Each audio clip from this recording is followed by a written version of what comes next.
내 마음 나도 모르는 이유. 내 마음 나도 몰라. 그렇게 말하는 이유는 자신의 마음이 그렇지 않은데 원치 않은 일에 내 마음 나도 몰라. 마음물보다 거짓되고 심히 부패한 것 마음이라. 마음이기 때문. 마음을 바라보는 새로운 관점을 가지기 마음.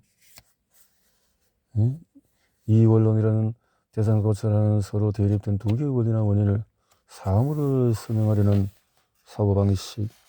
환원주의는 리덕셔니즘은 복잡하고 추상적인 사상인의 개념을 하위 등교 요소로 세분하여 정의할 수 있다고 주장하는 방식이다.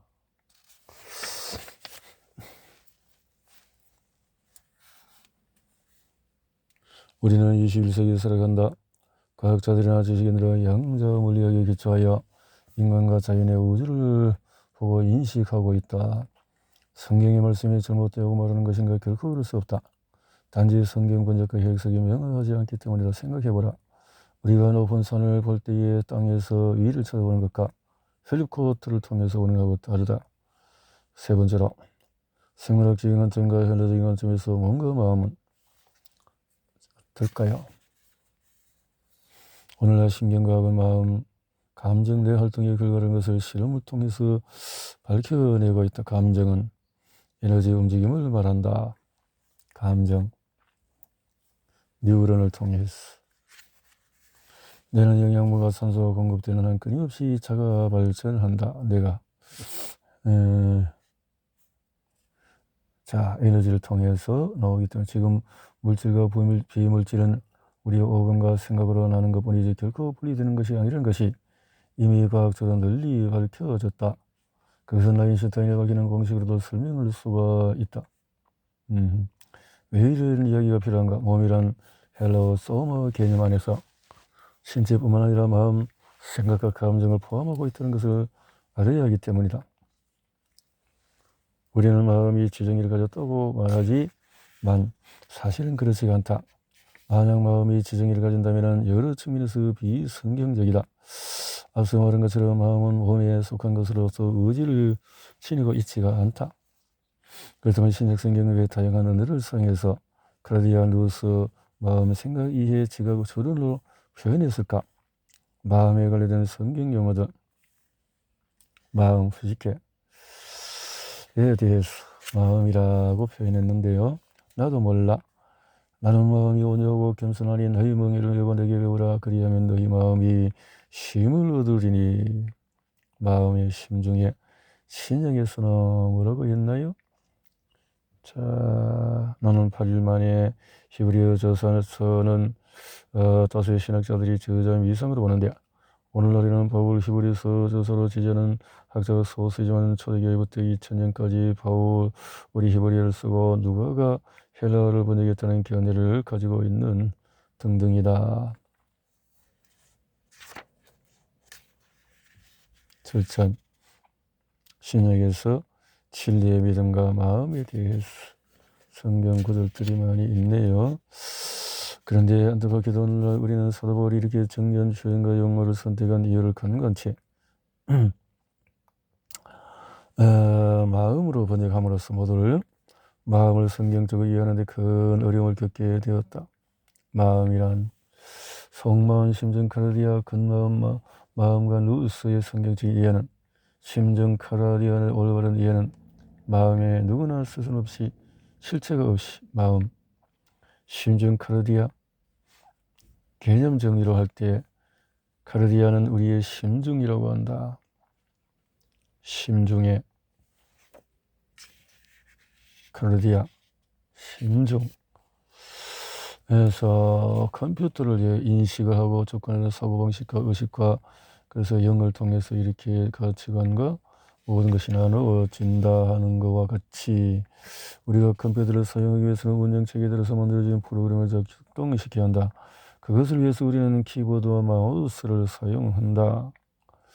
자, 그렇다면 작업을 하는 사람은 무엇일까? 비유적으로 보자면 자이다. 흥미로운 사실을 때나 지금이나 우리는 심정으로도 생각하고 느낀다는 것이다. 심정으로.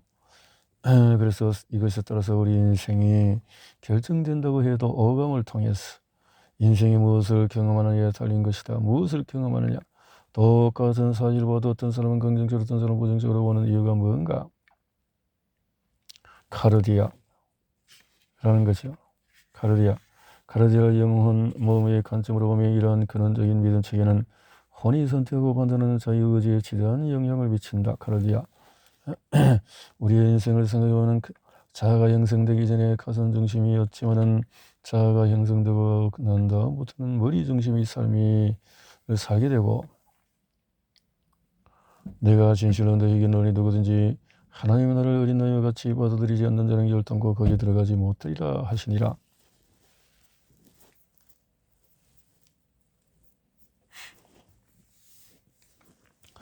말씀이나 지식이나 정보가 아니고 영이고 생명이기 때문에 머리로 받아들이는 것이 아니라 가슴으로 체험되어야 한다.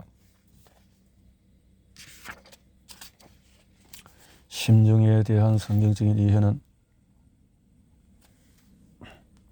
마음을 살피는 이가 생각을 아시나니 오직 하나님께 옳게 여기심을 입어서 복음을 위탁받았으니 그러므로 때가 이르기 전 주께서 오시기까지 아무것도 판단하지 말라. 만물보다 거짓되고 심히 부패한 것은 마음이라.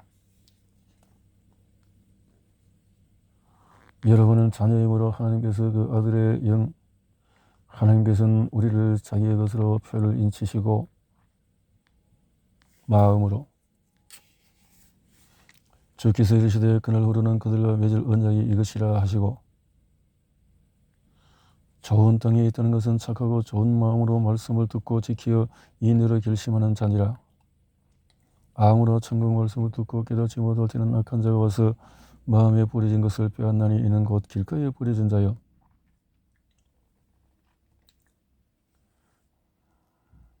이 백성의 입술로는 나를 공경하되 내게서 멀도다.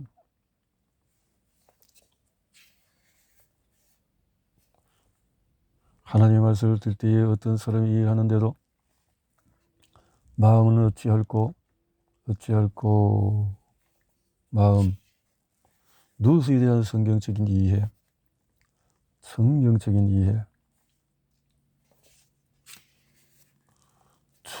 누가 주의 마음을 알아서 주를 가르치겠느냐.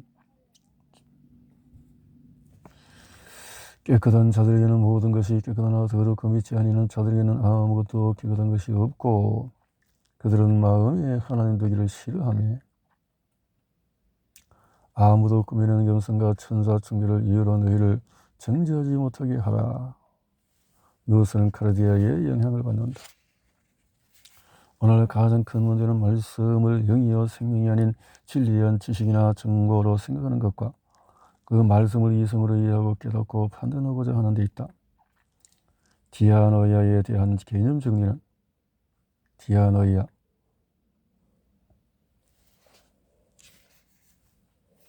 마음의 허리를 동이고 근신하여서 또 하는 것은 하나님의 아들이 이르러 우리에게 각각 디아노이아, 노예마에 대한 성경적 이해는 노예마, 뱀의 관계로 사단에게 쏘가서 이 말씀은 우리가 어떻게 교제해야 하는지를 가르쳐준다. 마음을 다하고 목숨을 다하고 뜻을 다하여 라고 하는 것이다. 영혼, 심정, 마음의 관계를 그렇게 보여주고 있다. 마음, 심정은 카르디아, 믿음체계, 마음, 사고체계, 혼과 심정과 마음과 양심과의 관계, 마음에 온유하고 겸손하니 나를 배우라. 심정과 마음의 관계에 대해서 양심에 대한 올바른 이해 등등으로 설명을 했군요. 혼과 심정과 마음을 구별하는 것이 신앙생활에 주는 의미는 뭘까? 심정과 마음의 중요성을 인식하기 위해서 질문에 하나님의 말씀, 사랑, 건강, 영이 영향을 미치는 곳은 어딘가? 우리가 새롭게 되어야 할 곳은 어딘가? 우리의 마음, 생각과 감정의 방향의 기초가 되는 믿음 체계가 형성되는 곳은 어딘가? 내 마음을 새롭게 하기 위해서는 무엇보다 변화시켜야 하는가? 심정에.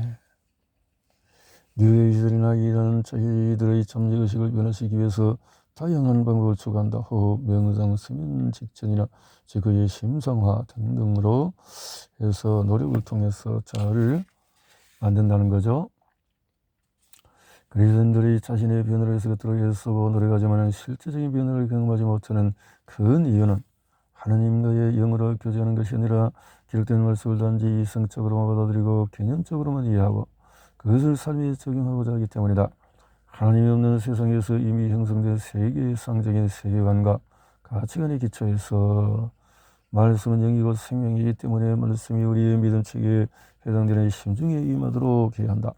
하나님의 말씀은 살아있고 활력이 있어 저희의 날선 듣던 것보다도 예리하여 말씀이라는 거죠. 자, 오직 영으로 하미니 율법 전문은 죽이는 것이요 영은 살리는 것이니라. 마태복음 23장 2절에 화있을진저 그래서 화있으면 너는 먼저 안을 깨끗이 하라. 그리하면 겉도 깨끗하리라. 그래서 마음을 먼저 개조해라. 거듭나라. 양심으로 바꾸라.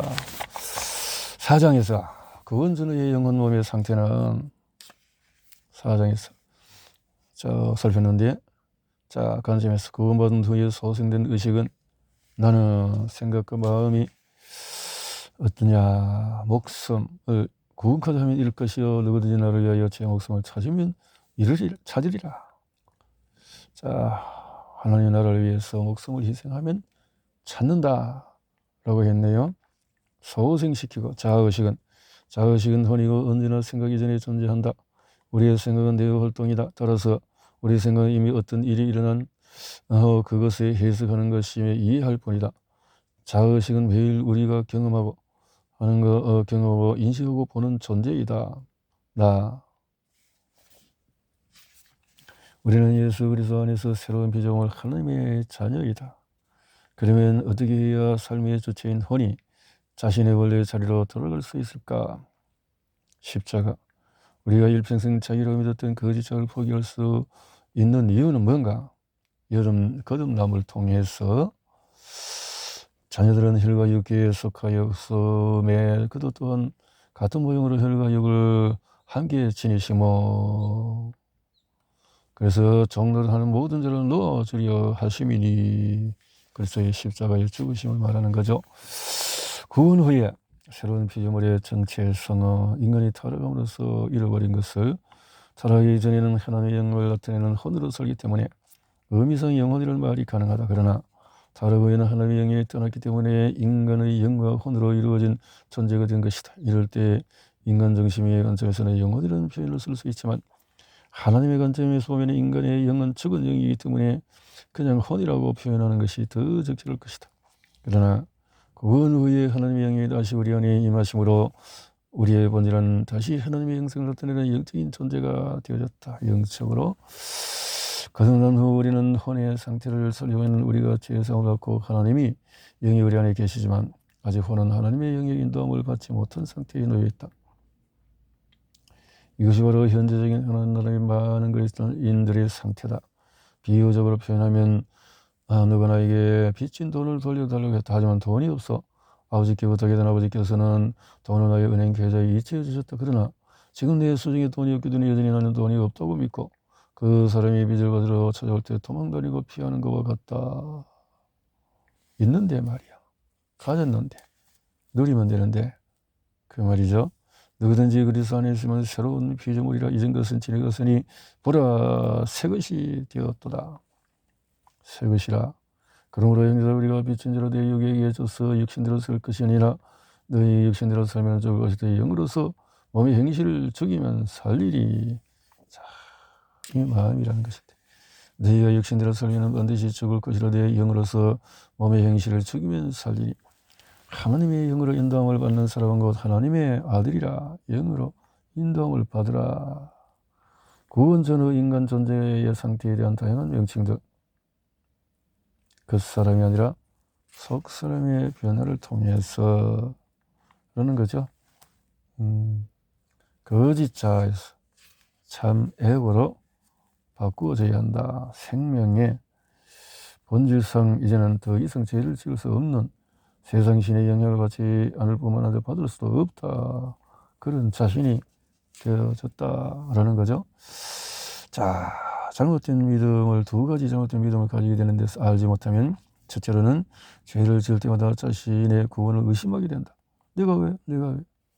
둘째는 자신이 죄를 지는 이유가 몸의 정도로 하는 혼 때문임에도 불구하고 옛자, 옛 본성이 구원받는 후에도 남아있기 때문에 죄를 짓는 것이라고 믿는다. 우리의 타락한 혼은 여전히 세상에 묶여있는 몸의 정도로 하기 때문에 죄를 지을 수가 있다. 하나님께로부터 난자마다 죄를 짓지 아니하나니 만일 우리가 죄가 없다고 말하면 스스로 속이고 또 진리가 우리 속에 있지 아니할 것이요. 옛사람과 새사람. 우리가 알아야 할 진리는 옛사람은 좋고 없다는 것이다. 주님께서는 야곱에게서 아무런 죄를 찾지 못했다. 여러분을 거룩하고 흠이 없고 책망할 것이 없는 사람으로 자기 앞에 내오셨습니다. 옛사람, 새사람. 이 말씀은 옛사람이 이미 십자가에 박여 죽었다는 것이다. 옛사람에서 죽었다는 것이다. 옛사람은 죽고 새사람을 입었다. 거짓자에서 히브리서 10장에 나의 의인은 믿음으로 말미암아 살리라. 또한 뒤로 물러가면 내 마음이 그를 기뻐하지 아니하리라. 믿음으로. 석 사람과 그 사람은 성령에서 거듭난 새 사람이 되었지만 하나님의 인도함을 받는 자의식과 그렇지 못한 자의식을 대조하기 위해서 석 사람과 그 사람이라는 용어를 썼다는 거죠. 우리가 낙심하지 아니하노니 모든 기도와 간구를 하되 깨어서 구하기를 항상 힘쓰며. 그래서 성도의 삶이라는 거죠. 새 사람과 세상 신의 가치관의 믿음이. 그러므로 형제들아, 내가 하나님의 모든 자비하심으로 너희를 권하노니 너희 몸을 기뻐하시는 산 제물로 드리라. 육신에 속한 자는 혼이 어디 있느냐의 관점에서 속 사람과 겉 사람은 나누지만 새 사람이 되고도 여전히 거짓자와 주체가 되어서 혼의 몸 정도로 육의 생각으로 하는 자를 육신이 있는 자라 라고 한다는 거죠. 예수 그리스도 안에서. 그러자면 하나님의 자녀는 우리가 어떻게 살아야 하는가, 문제가 있을 때 그 문제를 해결하기 위해서 이는 다 이방인들과 하는 것이라. 너희는 하늘에서 이 모든 것이 있어야 할 줄 아느니라. 하나님과의 관계에 기초한 세 부류의 그리스도인들은 구원을 받았다 하지만 개념적인 지식으로 알 뿐 성령의 인도함을 전제받지 못하고 구원을 받아 하나님의 자녀인 것을 믿기 때문에 말씀에 그에 따른 행동을 자기를 부인하고 십자가를 지고자 애쓰면서 살아가는 상태. 믿음으로 구원을 받았을 뿐만 아니라 거듭남을 체험했기 때문에 구원받은 자의 삶이라는 거지.